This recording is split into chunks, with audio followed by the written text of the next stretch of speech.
le médecin.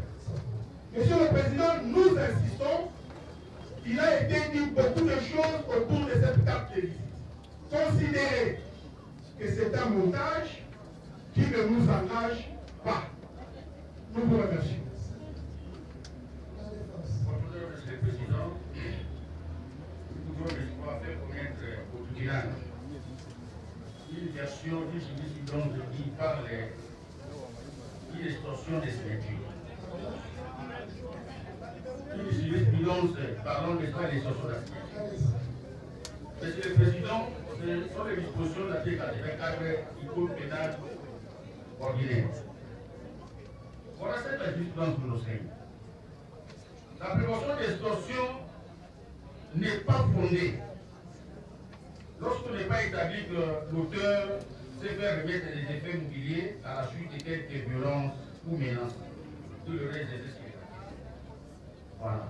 Vous avez constaté que la question du droit pénal est vraiment du plus. Le ministère public,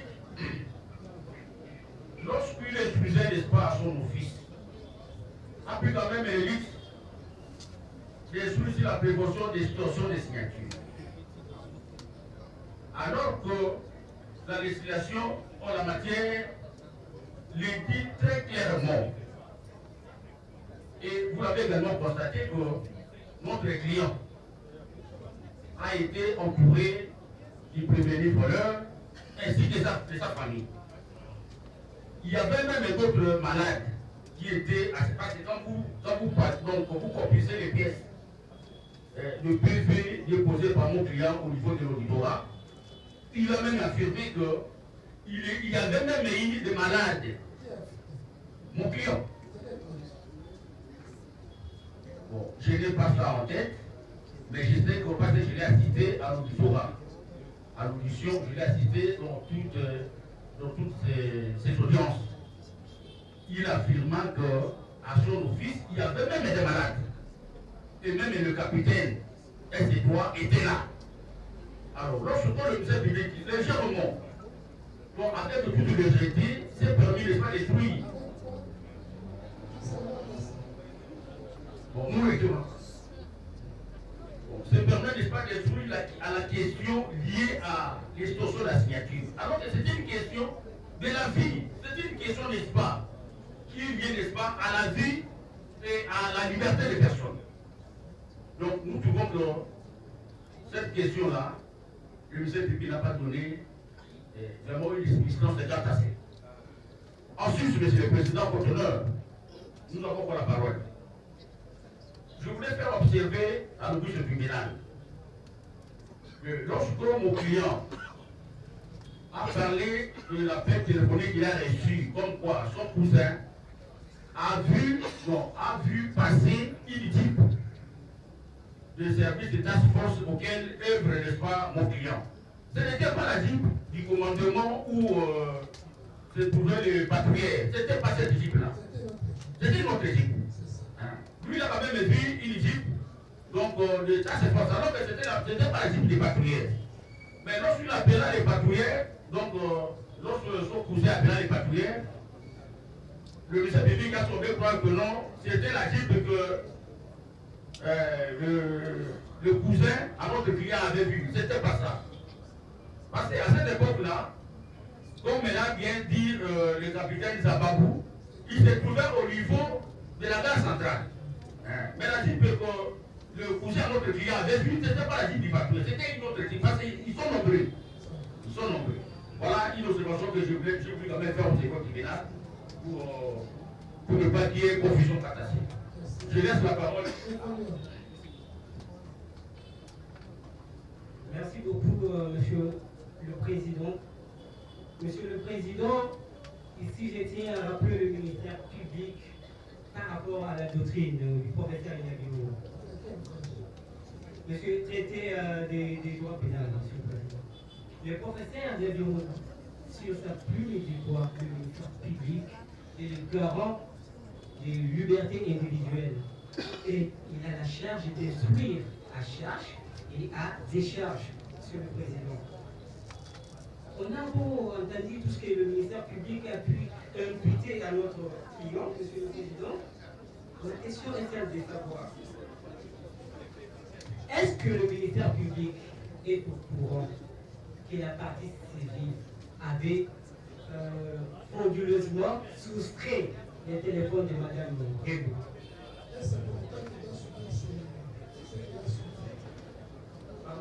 Et c'est pour autant parce qu'il était soupçonné d'avoir volé. C'est pour cela qu'il devait subir ces grâces. Non, on ne cautionne pas le fait fonctionnel. On ne le cautionne pas, Monsieur le Président. On voulait tout simplement vous dire que notre client avait reçu l'appel de détresse. C'est militaire dans votre. C'était déjà dit. C'est comme ça que je voulais que le ministère public réponde à cette question-là, parce que c'est ça même la jeunesse qui a fait.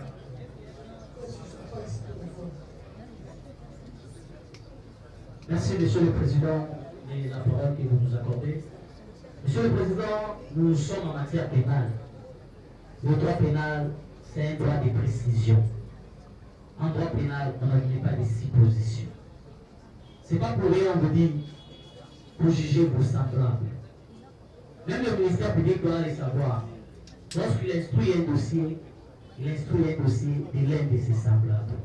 Monsieur le Président, avant que vous puissiez poser des questions au ministère public, des questions que vous allez poser au ministère public, j'ai quand même quelques observations. Monsieur le Président, à l'audience passée, la partie civile, les voleurs, vous leur avez posé la question de savoir s'il reconnaît tous les prévenus. Il avait répondu par l'affirmation. Oui. Et vous avez encore posé la question de savoir, parmi tous ces prévenus, qui lui avait frappé? Il a répondu encore par l'affirmation que tous les prévenus lui avaient frappé. Mais en voyant la décision de renvoi du ministère public par rapport à notre client, le prévenu Kazadi Poutou Christian, il est poursuivi pour des préventions dont il n'y a même pas torture. Monsieur le Président, c'est ça l'observation, Monsieur le Président. L'audience est médiatisée. Lorsque la partie civile, non, je parle au tribunal, mais j'ai une observation que j'ai eue suite à la déposition du parti civil, le voleur. Lorsqu'il a déposé. Objection, votre honneur. Objection, votre honneur. Monsieur le Président, le présumé voleur. Le confrère peut s'apaiser alors. Merci. Le prévenu voleur. L'audience est médiatisée. Notre client, les présumés voleurs. C'est ça ce que j'ai dit. Je n'ai pas dit le prévenu. Ici, Monsieur le Président, veuillez nous sécuriser. Lorsque la partie civile avait la parole, nous, on ne parlait pas. Monsieur le Président, laissez-moi achever mon observation, s'il vous plaît. Monsieur le Président,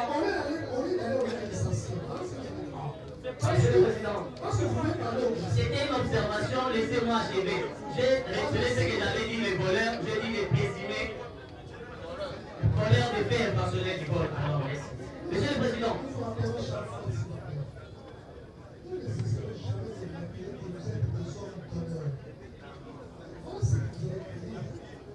Et vous voulez payer la sécurité, vous voulez que nous on vous sécurise. Vous criez la détresse. Non, Monsieur le Président. Monsieur le Président, par rapport à une autre observation, le tribunal lui a posé la question au prévenu Kazali, pourquoi une affaire qui ne vous concernait pas, vous avez eu à les gérer. Monsieur le Président, en droit, gérer une affaire d'autrui a aussi une qualification. Non, Monsieur le Président, c'est juste une observation. On appelle ça gestion d'affaires. Monsieur le Président, gérer une affaire d'autrui. Dans les cas sous examen, gestion d'affaires, gestion des conflits. Nous parlons des droits civils et des obligations. S'il vous plaît, Monsieur le Président. Monsieur le Président, j'ai une question à faire poser au ministère public.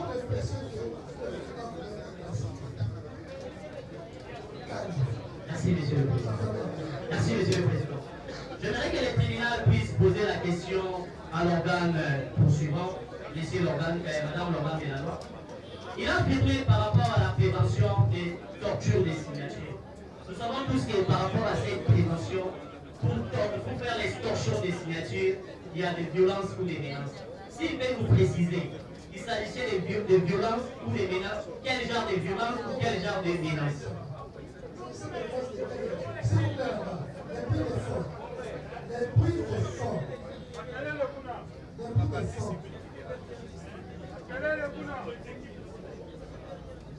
Merci, Monsieur le Président. Nous savons pourquoi il y a beaucoup d'efforts. C'est comme ça que nous avons pour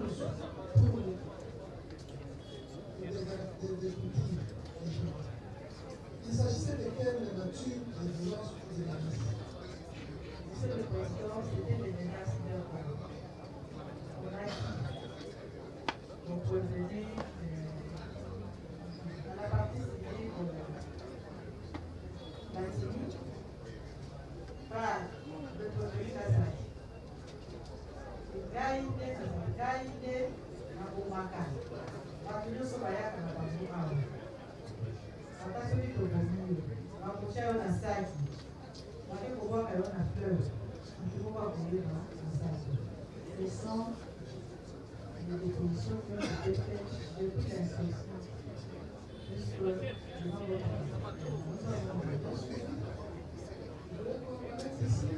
Non, Monsieur le Président, nous avons encore des questions. Monsieur le Président, lorsqu'il dit que c'était des verbales, je ne sais pas, c'est la partie civile qui avait affirmé cela ou il y avait un témoin qui avait déposé devant l'officier du ministère. Monsieur le Président, dans l'échange de aujourd'hui, je ne sais pas si la défense était la première.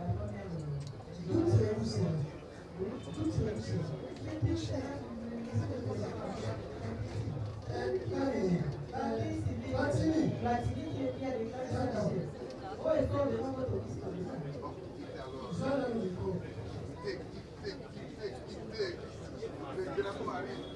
Laissez lui-même.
Alors, place pendant mes mamans n'avaient quitté. Alors, dans bon, mes mamans bazo menacé ma menace de mort. Yo benando za ko itogo boma to bomalo. Aussi to chona sa ki to ke to ko ko na mai. D'ailleurs, famille na yo muto eba azate. Wana famille na comité. Wana na zaga na bamo. Lieutenant docteur na soda wana nde bazwi ma place na vandaki parce que batikaki nga na soda moko wana kwa kengelanga po lieutenant abimaki libanda ake kozwa amandi epa ya chef nango.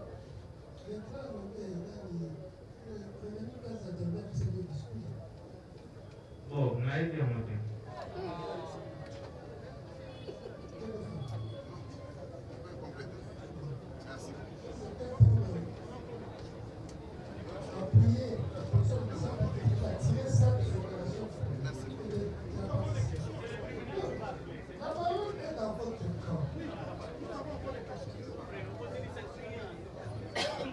Merci, Monsieur le Président. nous aimerons encore que la partie civile aussi puisse être là parce que la défense a aussi des questions à lui poser. Monsieur le Président, par rapport d'abord, une question à faire poser au ministère public. Elle a affirmé aussi, ici présent, que les prévenus Kazali étaient au courant de l'itinéraire ou la mission qu'on avait donnée aux prévenus Zabab. Est-ce qu'il peut nous prouver réellement une preuve matérielle que les prévenus Kazali connaissaient réellement l'itinéraire? Parce que les prévenus Kazali ne savaient absolument pas. S'il peut nous prouver cela. Merci, Monsieur le Président, pour la parole. Monsieur le Président, je vais dire à la défense ici, ne faites pas dire au ministère public ce qui n'a pas dit. Ne faites pas dire au ministère public ce qui n'a pas dit. Monsieur le Président, même quand vous voyez l'acte de l'accusation,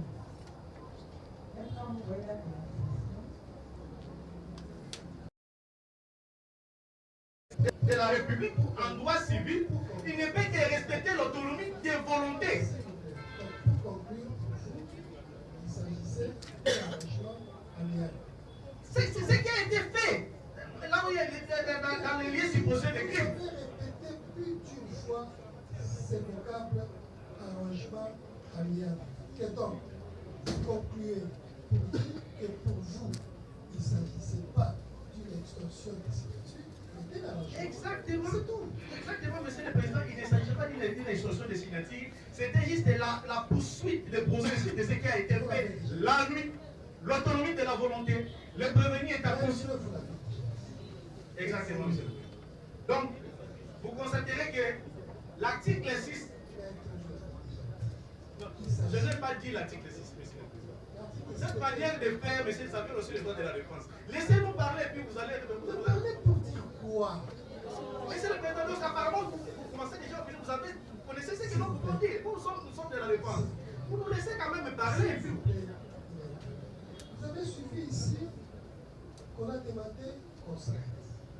Et nous avons dit non, on ne doit pas s'arrêter, on doit vider avec la défense du prévenu Kazali. Mais quand vous dites que pour vous, cet acte ne reflète pas une extorsion, c'est un arrangement bien, mais pouvoir évoluer, on a déjà été. Mais vous voulez que vous répétiez cela plus d'une fois? Non. Quand vous voulez par rapport à cela, appuyé par la loi, nous vous disons non. Évoluons parce que vous avez déjà dit que c'est un arrangement amiable. Mais c'est fini. Nous avons appris qu'il s'agit pour vous d'un arrangement amiable. Monsieur le Président, nous avons des questions. En d'entrée de jeu, je vous ai dit qu'il y a eu des voix entendues. On sait qu'il y a la fatigue. Cela ne doit pas nous amener à la précipitation. Nous sommes de la défense. Laissez-nous quand même parler. On termine et puis vous allez votre tribunal. Monsieur le Président, la question du ministère public. Si votre tribunal peut faire poser la question de savoir le mot arrangement en famille est-il aussi répété dans son PV devant son cabinet? Merci, Monsieur le Président, pour la parole que vous accordez. Monsieur le Président, je voulais d'abord dire ceci à la défense. Parce que j'ai entendu dire que parfois, quand on est devant le magistrat, on est devant l'OPJ, il arrive des fois qu'on n'écrit pas ce qu'on dit. Moi, je vais vous dire ceci, que je fais un effort d'être un interprète fidèle. Et je prends mon temps. Si vous avez eu le temps de compulser le dossier, vous allez voir qu'il y a des auditions qui ont plus de 20 feuillets. Je prends mon temps. Je prends mon temps. Les vocables là, arrangement à l'amiable, ce n'est pas une fabrication faite par le ministère public, non.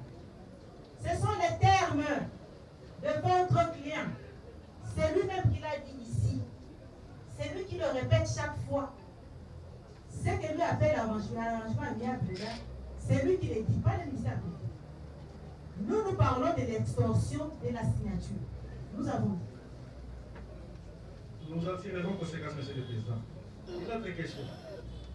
Puisque aujourd'hui au Congo, le fait de passer les numéros à un membre de famille pour qu'il puisse atteindre une autorité. Dans une infraction flagrante, quelqu'un qui est en maîtresse devient une infraction. Parce que nous savons tous, nous sommes avocats, avant tout on est avocat des membres de notre famille. Quand on est ministère public, on est aussi ministère public avant tout c'est des membres de famille. Même le juge en fond. La question ministère public. Depuis qu'il est ministère public. Pardon? Même le juge, vous êtes d'abord juge de votre compte. Vous êtes juge de votre compte. La question ministère public. Depuis qu'il est ministère public, il représente l'organe de la loi. N'a-t-il jamais reçu un appel des membres de famille, de sa famille, propre famille? Mais nous savons. Toute question, nous savons pourquoi nous la posons. Est-ce que toute question est assemblée? Que cela provient de lui, monsieur le président. Si c'est vous les tribunaux, vous commencez encore à nous désorienter à tout. La volonté du législateur dans la procédure devant les juridictions, le ministère public pose des questions. Et même alors, lorsqu'il pose des questions, ces questions, d'autres questions ne passent pas. Les juges me rappellent que cette question a déjà été posée. Mais vous, ce qui fait que poser ces questions, on évite. Est-ce que c'est toute question qui doit passer? C'est toute question qui doit passer. Il y a des questions qui n'ont pas d'importance. Écoutez, vous avez des membres de famille, vous intervenez. On ne reproche pas à votre client d'avoir mis en contact celui qui était en maîtresse et les éléments en papier. Non. Il a désorienté la question. Voilà ce dont vous devez intervenir. Là, vous devez intervenir. Des fois, lorsque le client veut vous recadrer, vous lui prenez à partie. Plutôt, le ministère public dit, en mettant en contact les deux, il a désorienté celui qui faisait un paquet. Si vous estimez qu'il a bien fait, et piloté. Et si vous estimez qu'il n'a pas bien fait, c'est ça le ministère public doit piloter. Il n'a pas dit qu'appeler quelqu'un pour intervenir, c'est une faute. C'est pas une faute. C'est une faute. C'est pas une faute. C'est ça. Merci, Monsieur le Président. Vous avez le pouvoir d'appréciation. Nous poursuivons. Nous demandons au ministère public, est-ce que la question, c'est une question, signer conjointement un document, signé conjointement avec un créancier ou un député, faites de vous d'office l'auteur d'une infraction d'extorsion de signature. Merci, Monsieur le Président, pour vous avoir donné la parole. Je pense que tout au départ, j'avais posé la question de savoir quelles sont les attributions du prévenu Kazadi en tant que médecin. J'ai commencé d'abord par là. Puisque chacun de nous a une mission, ce n'est pas puisqu'on est militaire, on peut se comporter. Non. Chaque unité au sein de l'armée a une mission spécifique. Lui, en tant que médecin, il nous a dit son rôle, il nous a dit ses attributions. En quelle qualité? Moi, c'est la question que je vous retourne. En quelle qualité il a eu à signer cet acte-là de réponse? En quelle qualité? Puisqu'il a reconnu médecin avec des attributions bien précises. Nous avons dit cela. Monsieur le Président, on doit savoir que devant cet événement, nous n'étions plus devant les droits pénals, nous étions devant les droits civils, là où les parties devraient s'accorder. Et nous rappelons ici, l'article 6 reconnaît à toute personne, la code procédure pénale, reconnaît à toute personne d'intervenir en cas d'infraction. Toute personne. Et le prévenu vous a dit que ses fonctions sont hybrides. Il est médecin, oui, mais il est officier des renseignements. C'est-à-dire, quand même, ça. Merci beaucoup. À ce sujet, il ne traitait pas cette question comme une question sanitaire, mais plutôt une question en tant qu'officier. C'est ce qu'il a dit. Officier, étant entendu que c'est le fait de son ami qui avait confié cette question. Monsieur le Président, nous savons pourquoi nous avons posé cette question.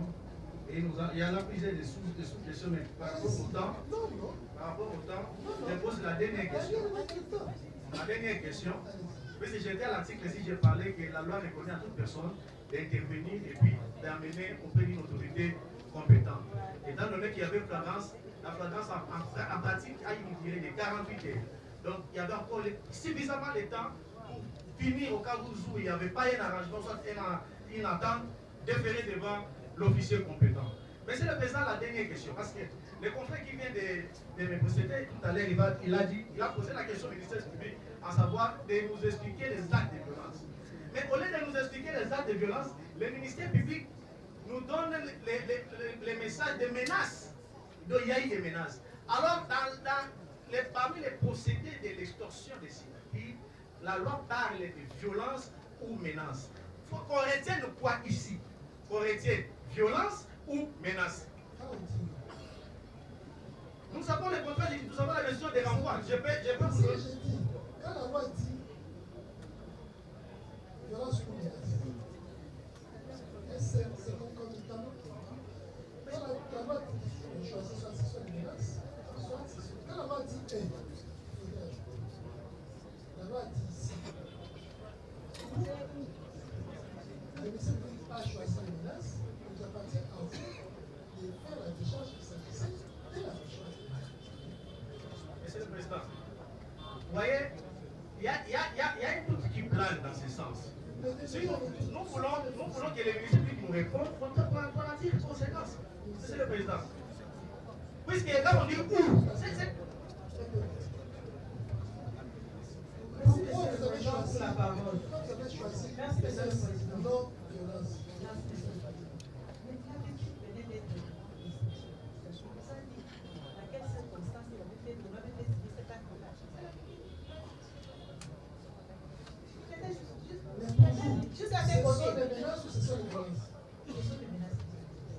Mais dans la décision des renvois, nous avons violence.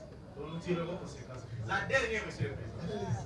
Quelle place accorde-t-il aux aveux d'une personne qui déclare devant? Quelle place accorde en droit pénal? Les aveux d'une personne qui vous dit voilà, c'est que j'ai été victime de ça, mais sans s'inquiéter, cherchez les éléments réels de cette épreuve. Vous en faites comme une preuve. Pour le ministère public, un aveu est-il la meilleure des preuves en droit commun? Qui nous répond? Je me limite. Le ministère public dit la partie civile a déclaré qu'il a subi des menaces.